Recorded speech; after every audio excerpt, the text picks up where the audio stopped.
Good evening, everyone. If you could please find your seat at your school table, that'd be great. We're getting ready to start.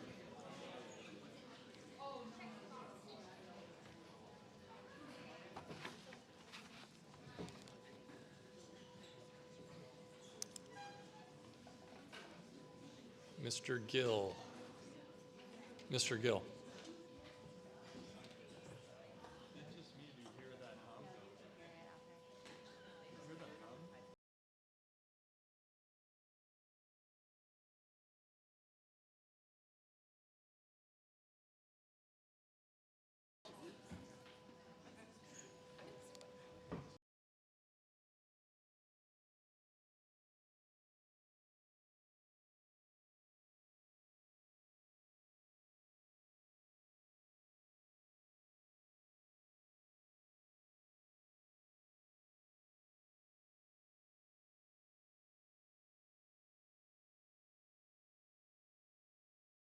Yeah, I think it's the whisper system. All right. Here we go.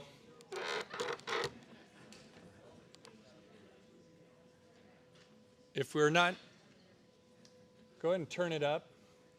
If we're not using the whisper system yet, let's go ahead and turn that off. And if we need it, then we'll turn it on. Okay, thanks.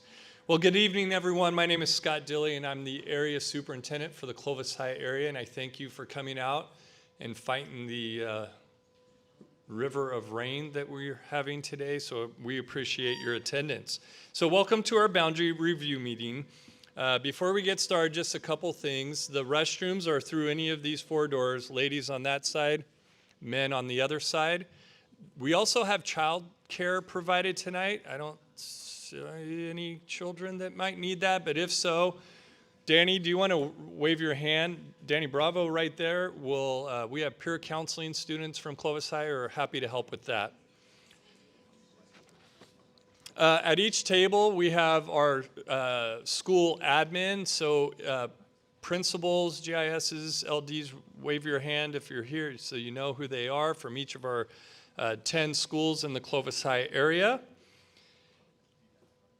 We also have multiple tables labeled community for anybody who's here from outside our area, and it looks like folks have found those as well. So let's begin with a few introductions. Joining us tonight, we're privileged to have our Clovis Unified School Superintendent, Dr. Corinne Fulmer. You can clap if you want. There you go. Our Deputy Superintendent, Mr. Norm Anderson. And Associate Superintendents, Mr. Michael Johnston, Dr. Mark Hammock, and Mr. Barry Jager. So as I said, thank you for being here tonight. Our community meetings are the most important part of this process. And we are prepared to listen to the feedback from parents and community members. This meeting is designed specifically to front load you with information regarding the need for a Clovis Unified Boundary study and then allow for time to engage in conversations, and truly it's about gathering your feedback for us. This process is not unfamiliar to Clovis Unified. In fact, for me, it's my third boundary change in my career. I'm a little older, but I've been through this before, as many in this room have as well. Those of you who have previously participated as well, like me, or witnessed this process know how important and valued your feedback is during our community meetings. Feedback in these meetings is compiled, reviewed, and taken into consideration prior to any final recommendations being made to the governing board. In addition, site SART meetings will be taking place at our schools over the next few weeks to continue to gather feedback. We have also been sharing information on our Clovis Unified School District website regarding boundaries and will continue gathering input via online comments. On January 26th, proposed boundary scenarios were released online, and tonight we are here to review those scenarios. We're also providing the opportunity for each of our school communities to closely examine those scenarios, and our principals and staff will gather your feedback on the pros and cons identified from your unique perspective as members of our neighborhoods and communities. Other boundary meetings such as this are taking place at each of our high school areas, and feedback gathered from all of these meetings, including the online feedback, will be studied by administration and presented to our governing board before any decisions are made. I would now like to introduce our Assistant Superintendent for Facility Services, Mr. Denver Stairs, to review the need that is driving our study of attendance boundaries. Mr. Stairs.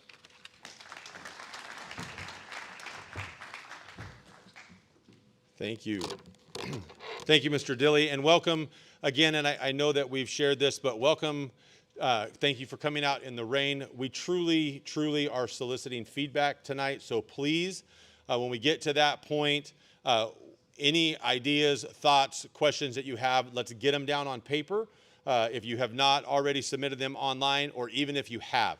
So that is the purpose of this meeting tonight, is to do that. I ask that while we're going through the presentation, if you have questions, just write them down. And then as we're doing the table talk conversation, our team will walk around and participate in that conversation and also answer any questions that you all may have. So that being said, as we talk about our starting point and what led us to having a boundary conversation, we know that in Clovis Unified, we have continued growth between both the cities of Fresno and Clovis. And so what this map shows up here on the screen is the number, all of the colored polygons that you see on the screen there indicate housing tracts that we're currently following and tracking within our district boundaries. And you can see that they're all color-coded to how soon we expect to see students and families in those homes. So the green ones are in the next 1 to 3 years, and then it goes on from there. Yellow is 2 to 4, and so on. So as we start these conversations, look at those maps, because as a growing district, as new homes continue to be built, our goal and our job is to house students within our district, and so that is what has led us to this point today. What's the purpose of this specific boundary? Well, we're opening the Terry Bradley Educational Center in the fall of 25. So when we started this conversation, it was we need to create the Terry P. Bradley Educational Area. And so when we do that, it opened up a whole study of our current district boundaries, because as we're pulling from the areas that we currently have to create the Terry Bradley Educational Area, we know that there's some other areas of need in our district that I'll get into in the next couple of slides. One of our main goals was to maximize existing capacity to maintain strong school communities. So when we look at how we manage the needs of our students in the district and how we house our students, we have two options. We can either build new schools or conduct boundary studies and make boundary changes to fully utilize our existing campuses. So as everything right now in the world, the cost of construction continues to rise. So we take a good long look at, are we completely utilizing our existing campuses and fully maximizing our tax dollars to house our students?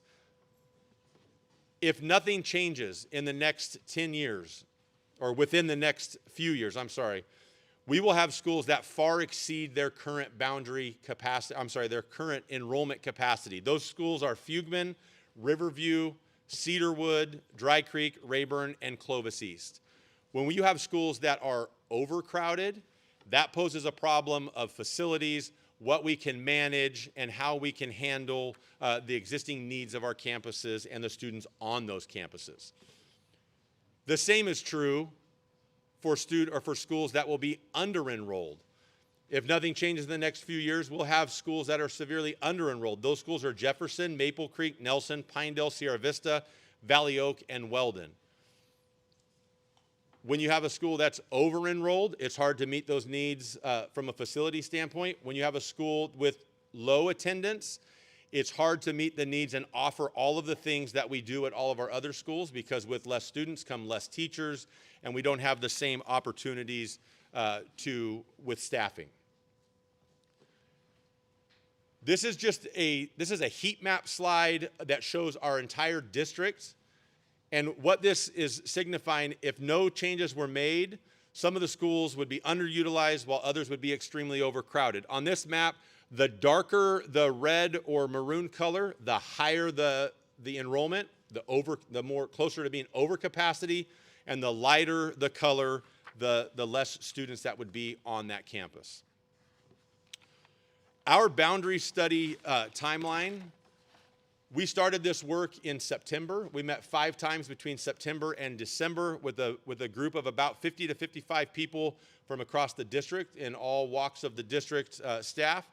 And we reviewed demographic data, enrollment projections, new housing and city planning development, so we know what we're planning for. We developed, through those groups, 2 initial maps. Those are the ones that you see today. So those were published for you all on last Friday. And I will say that no one outside of the committee had seen those maps until they were published online. And that was by design, so that when all of you saw them for the first time, it was an opportunity for you to look at them and have an opportunity to review them before we got to these meetings today. We started then our community input process, which started on Tuesday night, and we're going to run community input and be gathering community input between now and March. And I'll go through what that timeline looks like here shortly. Ultimately, the final proposal will be released on March 29th. So that will be released in the same way that these were online, so you'll get an opportunity to see that on March 29th. The board will take action on a proposal at the April 17th board meeting. So just a little bit deeper look at what the timeline looks like here. The 26th is when the boundary maps, the drafts were released. Between January 30th and February 8th, we'll be conducting these meetings at each of our high school areas. We have 2 that were live streamed. The first one that we did, which was at Clovis East, and this one tonight is live streamed. And then February through March, your school SART meetings. So these are when your individual sites will be having their SART meetings. This truly is an opportunity for you to get into an in-depth conversation about how these may or may not be affecting your specific school. You're sitting in your school areas or school groups tonight, and you obviously can have those conversations tonight, but at your SART meetings, you'll be able to take a little bit more of a deeper dive into that. And then, like I said, March 29th is when that final draft will be released.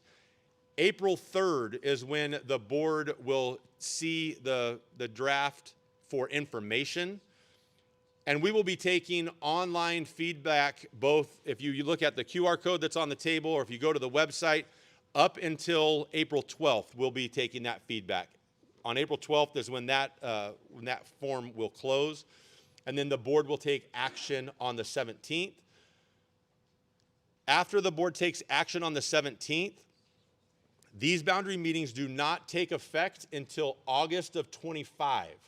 So not next August, but the following August. Okay, that's an important date as we move forward in this process and we talk about how it affects you moving forward. So August of 25 is when all of these take effect. Why do we have school attendance boundaries at all in Clovis Unified? Well, as you know, we believe in the area concept where we group elementary schools and a middle school that feed to their secondary school or complex. We believe it creates connectivity and identifies with neighborhood schools, creating schools sized to offer a wide range of student programs. We believe in giving those opportunities to all of our kids, which is why it's important that we keep schools balanced in their enrollment. And we want to maximize efficient and effective use of all of our resources for our students. So why are we talking about Clovis High's boundaries? As we get into the specifics about Clovis High, we know that the development in the Cedarwood area is starting to cause overcrowding for Cedarwood. Jefferson, Sierra Vista, and Weldon are decreasing in enrollment, and we see enrollment fall under 500 students if changed. So I want to take a second and pause. This is a multifaceted approach. We're not only trying to address the overcrowding because of new development, we're also needing to address the under-enrollment at those sites because that is also a problem. And so as we look at this, just please keep that in mind as you're looking at those changes. We need to balance enrollment and maximize existing facility space within the area. And as development continues in the east and the southeast parts of the district and the Terry P. Bradley Educational Center opens, we'll need to balance our secondary enrollment because, again, we always are trying to look at, can we keep our secondary enrollment as balanced as possible? This is a map of just a blown-up version of that map that I showed at the beginning that shows all of the polygons with the new growth that's happening there, and you can see that. As we look at our projected enrollment over the next decade, this is where, as a district, if everything was packaged nicely, every area in the district would grow or shrink in the same ratio. And we know that that doesn't happen. So as we're looking at this, you can see the new single-family homes that are projected in the next decade for each area, the new apartments that are coming online, and then how that affects the overall projected population growth within those sites, or those areas, excuse me. As we go through the boundary change process in our district, we want to make sure we ensure that all facilities are equitable across Clovis Unified for all students. What that means to us is that no matter where your child goes to school, when they get inside the four walls of the school, they get the same learning opportunities as any other school, and when they're there, it is an equitable education for all. We recognize and value our schools belong to our community. That is a pillar that we stand behind very strongly. We want to use our resources wisely and efficiently, and we want to build new schools only when necessary. The cost of building new schools continues to grow, and it continues to grow at a rate that the fees that we collect from developers do not pay for the completion of building a new school. As we started this work, we had a set of guiding principles that our committee used to kind of compare everything that we had a conversation about. And those guiding principles were maximizing existing facility space while moving the least number of students. We want to value neighborhood schools and keep neighborhoods together, reduce operational expenses, create boundaries that will last for 5 to 10 years whenever possible, and balance enrollment across high school areas. With the current proposed boundary changes that we're making, who is affected by that? So this slide is important. Again, keep in mind, these changes are taking effect in August of 2025. So based on a student's grade in the 25-26 school year, any student in TK through 5th grade is going to follow the new boundary. 6th grade students will have the option to stay at their original school to complete their 6th grade year if they choose, but will follow the new boundary in 7th grade. If you have younger kids and they want to stay at that school with older brother or sister as a 6th grader for 1 year, they may also do that, but then they will track to the new boundary just like that 6th grader would. They don't have to. They can choose to move to the new area or to the new boundary right away. So it's not a package deal. So you can have your older child, your 6th grader, choose to stay and finish out the 6th grade year. And you could have your younger kids decide to move, or you could decide for them to move. So they don't have to stay together. 7th through 9th grade students will follow the new boundary. And that's because when we're creating a new area, the new Terry Bradley Educational Center will open 7th, 8th, and 9th grade. So in order to create that area, we're moving all of those students to create that as a 7th through 9th grade campus. 10th through 12th grade students will remain at their existing school. After allocating all the staff and using the new attendance areas, existing transfer options will be offered based on available space. Existing open enrollments approved through the 6th grade will remain in effect, but would follow the new secondary boundary if applicable. So if you have an open enrollment transfer for your student, it says at the top whether that transfer was approved through 6th grade or through 12th grade. So make sure that you're referencing that when you're looking at this policy. And then we have board policy 5116, which talks about our sibling rule. So if you have older students, okay, for the 25-26 school year, 7th, 8th, or 9th grade students who have an older sibling who will be in the 10th through the 12th grade may apply in the 2024 open enrollment period to remain at their original secondary school under the sibling rule. And if that applies to your family, any younger students from the same family may also enroll at the intermediate school and then high school of their original attendance area on an approved sibling policy transfer, so long as their secondary enrollment is concurrent with their older sibling. Okay? So sit on that and think about it as we're walking around. If you have questions about that, please let us know so that we can try and clarify that tonight for you. Just a quick glance at our timeline for facilities. We conducted a boundary study a little over a year ago to create the new elementary boundary for Hirayama Elementary School. Hirayama Elementary will open in August of 24. And then we just said the T-Bec area, consisting of the middle school and Clovis South, 7th, 8th, 9th, will open in August of 25, and then it will grow one grade level per year. So in 26, it'll go to grades 10 or through 10. 27 will add grade 11. 28 will add grade 12. And then on the horizon in 2030 is another elementary school. That is based off of enrollment. If we don't need it because enrollment has slowed, then we will continue to look at that. I will tell you, at the beginning of this boundary process, that elementary school was initially slated to open in 28 or 29.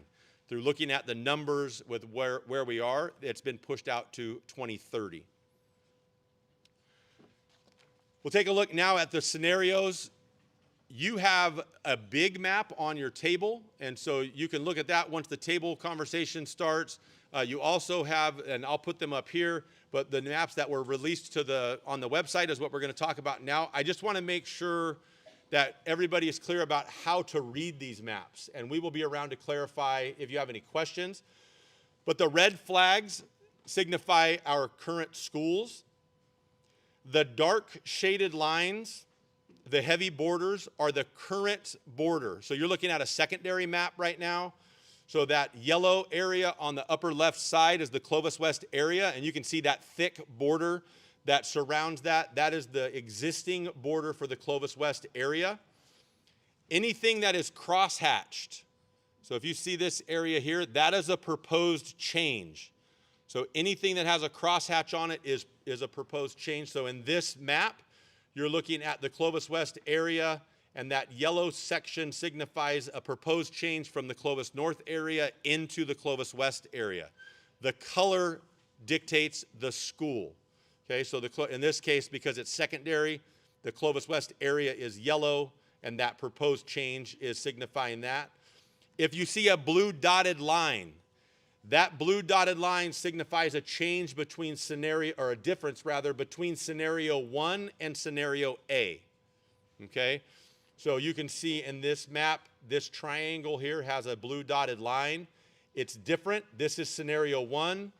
This is scenario A. So you can see the difference in the color because one scenario is different than the other. Okay?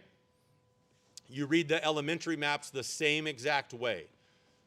The crosshatch is a proposed change. The blue dotted line is an area that's different between both scenarios. Okay?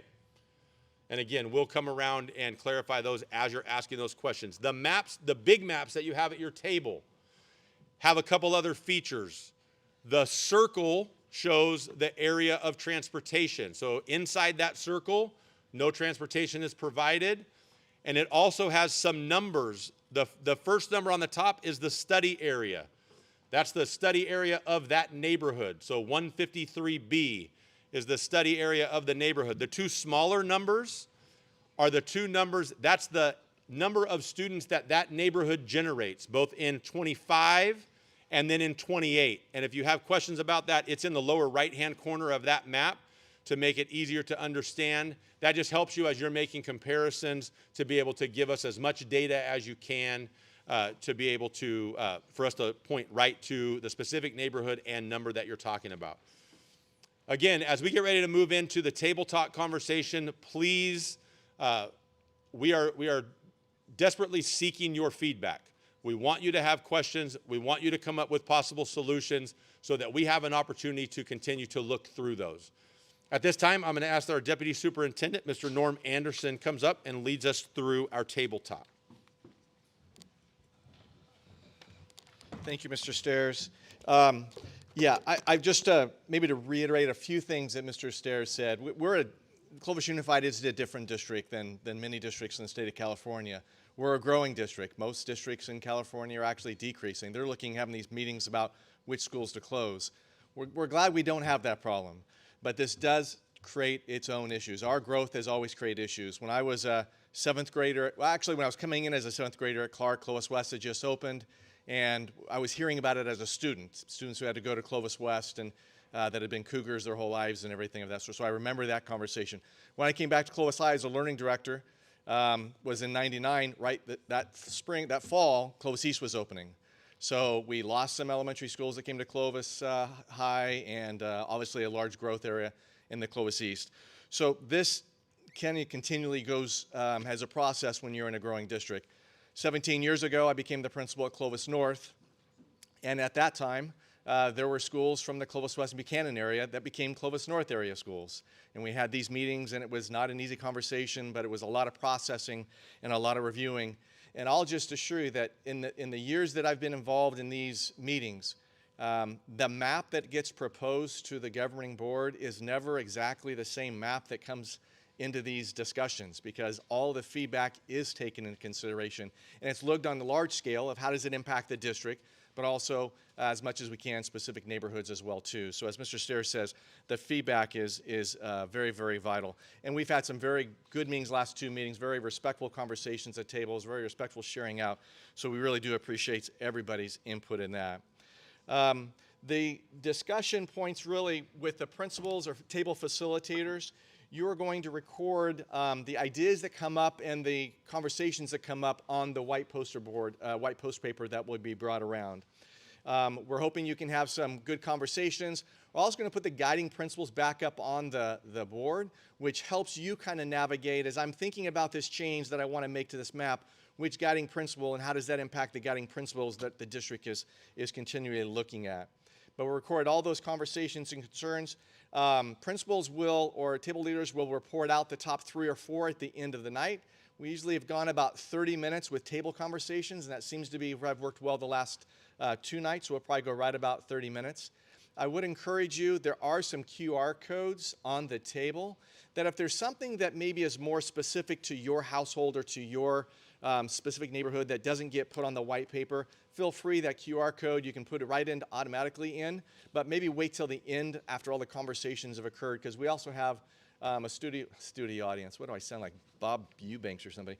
I don't even know who Bob Eubanks is, but somebody, Bob Barker, there you go. But we do have that coming, so they're also putting some input online as well too. So maybe wait for the QR code towards the end of the evening. I just aged myself by saying that, didn't I? Sorry about that.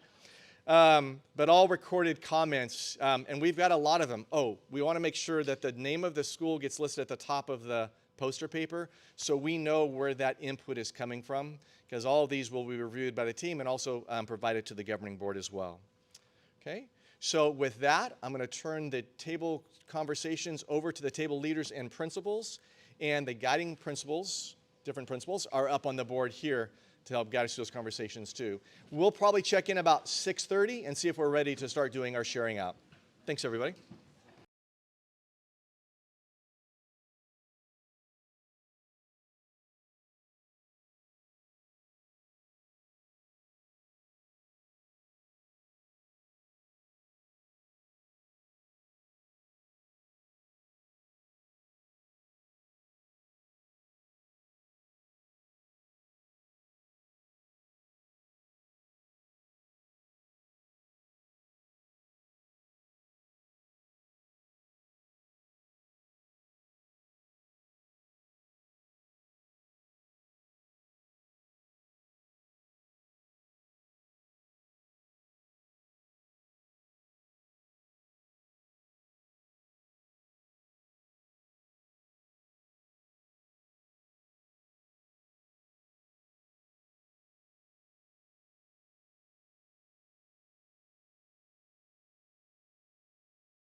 By your poster paper, you got it. We will pass the microphone around.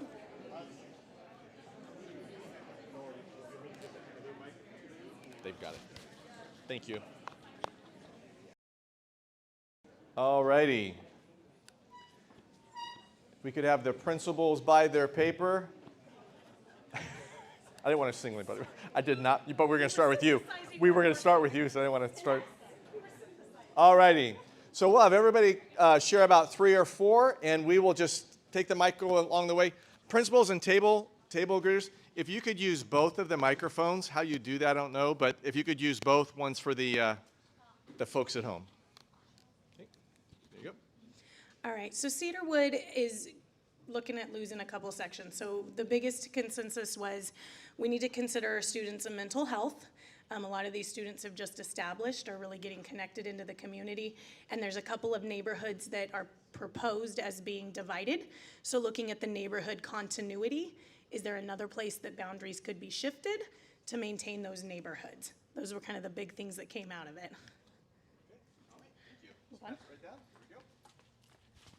Good evening. My name is Donnell Callum, principal at Clovis Elementary. So our boundaries are proposed through the drafts to gain some students as well as lose a couple of neighborhoods. So as we're looking at that, one of the things we want to make sure is considered is our current Title I status as an elementary school. That is funding that we receive based on our parents' income level. So in looking at the maps and making some assumptions, we would hope that that is considered, as well as looking ahead even further at what the enrollment here at Clovis High School would look like if the area is to include 5 Title I schools and only 2 non-Title I schools. So just considering what that future would look like here at Clovis High. Also, taking a look at our parent group noticed there are the under-enrolled schools that we would be moving students towards. So has there been some research done to see how many students have that as their home school but are on a transfer to a different site? And if it would ever be considered to potentially deny transfers rather than move a boundary. That was some feedback. And then we were looking at our own site capacity dropping from about 725 down to nearly 600 and how that would impact our staffing and climate at our school with that significance in a decreased enrollment over the next couple of years. So, thank you. Hello, everyone. I'm Matt Lucas, principal at Clovis High School. We combined with Mr. Hernandez and Clark it's very similar to what Clovis Elementary spoke about with Mrs. Kellum, but looking at the Title I numbers and discussing how many Title I schools and kind of getting into the conversation across the district, what do Title I schools, or the amount versus the amount of students. So we kind of clarified we're looking at the equity across the district with numbers of Title I students. So that's a big thing, especially in the Clovis High area, having Title I schools. The other thing, too, that came up is the open enrollment question, very similar. If we're on transfers through 6th grade versus 12th grade, if I have a kindergartner with siblings that are going to be up, at higher levels like Clovis High and Clark, what does that open enrollment and transfer process look like? So just looking at a little bit more clarification questions that came up at our table. Hi, everyone. I'm Ray Lozano, principal at Weldon Elementary. Similar conversations at Weldon. One thing that we noticed looking at the maps was there's this, we're feeding into Sierra Vista, and we were just comparing that with what's happening with Cole, and maybe, I don't want to dive into Sierra Vista's conversation, but looking at the possibility of considerations of the balance issue if we're going to be maximizing space. What would happen if we left versus losing that sector to Sierra Vista? That was a conversation that we had together. We also brought up the mental health concerns for some of our kids, truly wanting to use moving boundaries as a last resort when kids are established and they have rapport with with our staff. It's always hard. So considering that before we make any kinds of moves. But we thought those sectors that were identified might be worthy of consideration to maximize and use our guiding principles of space and facilities. Good evening, everyone. My name is Jennifer Tam. I'm the principal at Sierra Vista. So based on the proposals, we're looking to get an increase in enrollment. And so some of the questions that we had to do with open enrollment and transfers. With current approved open enrollments and transfer, how will that be affected in 2 years? As well as looking at a section on the map, section 213, where if we are really looking at enrollment to be increased at our school, why are we losing that section? So looking at that section closely in comparison to a sister school that's across the street from us. And then also looking at the area number 193B, which with that area having some of those, about like 30 maybe homes there being within the walking boundaries, still far away. Will transportation also analyze that and maybe look into seeing if the students there can also have transportation pickup to get to our school? And then the last one is about facilities. If we're looking at our increased enrollment, what about facilities and how do we support our students with that?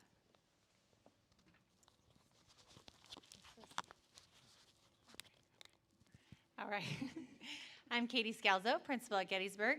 And the consensus at our table this evening was mainly the concern because if you look at both scenarios, Gettysburg is scheduled to go to the Clovis East area.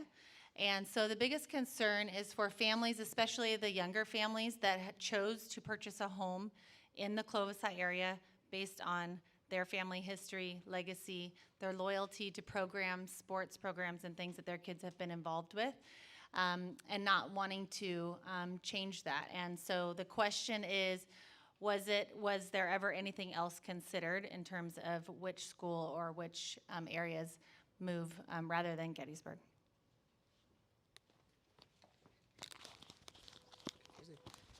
Hi, good evening. My name is Amanda Torres, and I'm the principal of Red Bank.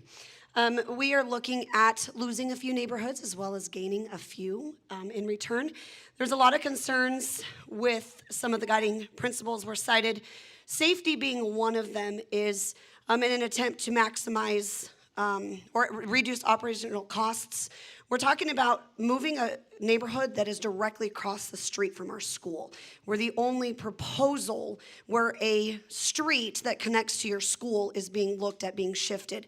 A lot of this concern stems around the safety. These kiddos walk to school. They would be moving to a school that would still be considered walking distance, but now they're crossing major streets. They're crossing Temperance, they're crossing Locan, which is not something that parents are comfortable with their children doing alone. That then led us into the conversation about disrupting family dynamics. Homes were purchased in this area specifically centered around jobs that the family has, working out of town, working overnight, and how the family could support that. One parent with their shift, or the kids being able to now be old enough and walk to school, so on and so forth. That created the concern. Finally, the question was asked about considering, we've talked about the transfer process, but what about the grandfathering process? Considering that new enrollments are those individuals that were then advised when they purchased a home or moved into the area, your school is going to feed to XYZ, as opposed to our established students and residents that have started a program and want to see it through to the finish.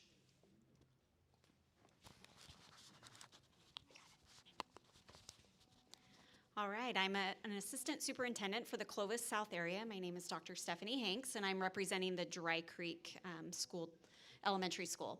So a couple of concerns coming out of the two different scenarios, actually having competing information where one section would be moving to the Clovis North area, the other section being moved to the Clovis High area.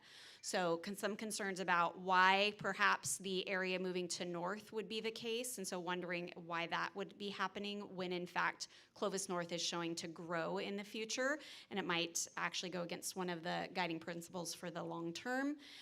The other concern being that some of these areas have flip-flopped over the last couple of boundaries, and has there been any consideration specifically about that flip-flop for kids who have been enrolled in that area moving back and forth? Now this might be the third time moving for that.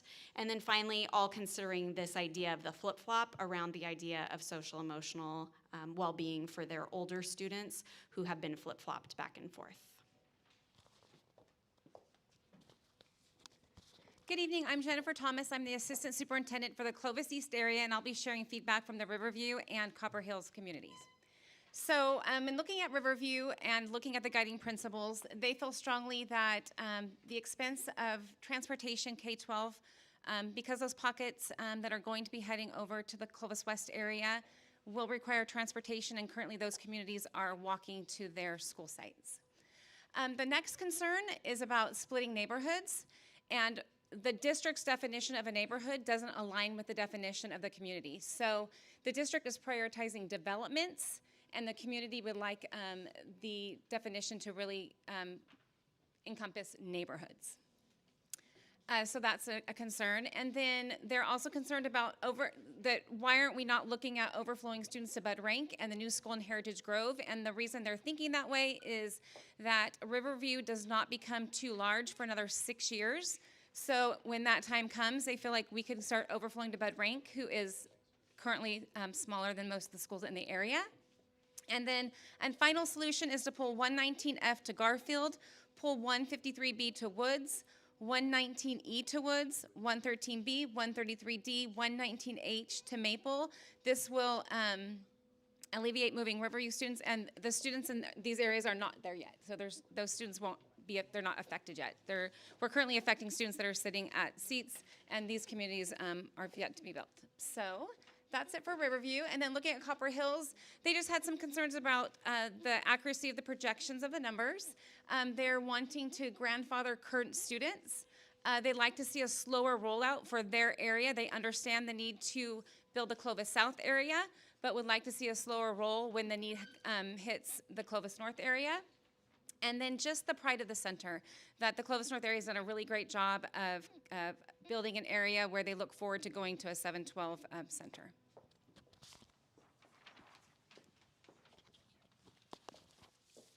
Hi, my name is Kevin Kearney. I'm the Buchanan Area Assistant Superintendent, and I was sitting with some families from Woods, and we also had a Cole family and an Oraz family.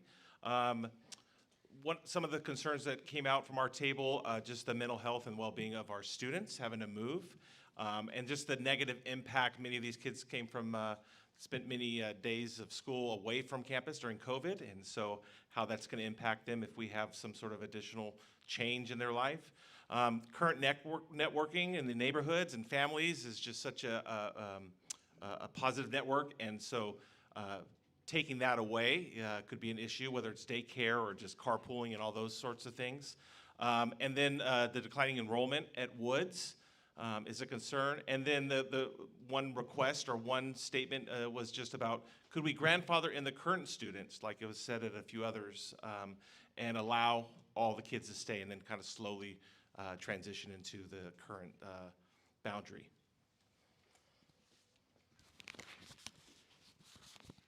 Okay, in closing, I would just like to share with everybody our appreciation for your efforts to come out.